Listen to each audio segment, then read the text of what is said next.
Ano po ba ang expectation ninyo at gusto ninyong marinig sa SONA ni PBBM ngayong hapon? It's interesting. Kanina lang, I did a video predicting kung ano yung mga posibleng sasabihin ni BBM dito. I think what he will try to highlight is yung una, economic achievement, peace and security, and then yung ating yung PAC Silica, yung supposed achievement na yan for the government.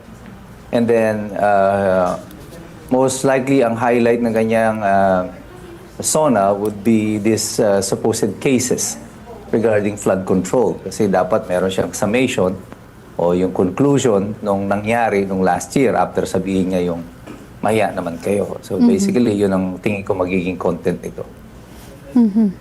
So, dito po sabi nyo nga po kasi ito yung expected na pwedeng sabihin.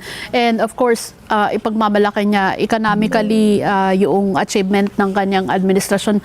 Sa inyong naging obserbasyon, meron ba naging achievement yung ekonomiya po under his administration?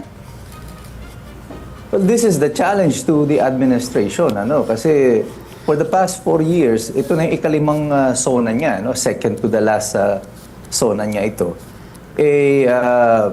Wala tayong naging major na economic achievement as of the moment. But mamaya siguro i-highlight niya yan yung ating recent pagkakasama sa listahan ng upper middle income category ng under the World Bank rankings. Sasabihin nila na ito ay patunay na meron na umuunlad yung pamumuhay ng mga Pilipino.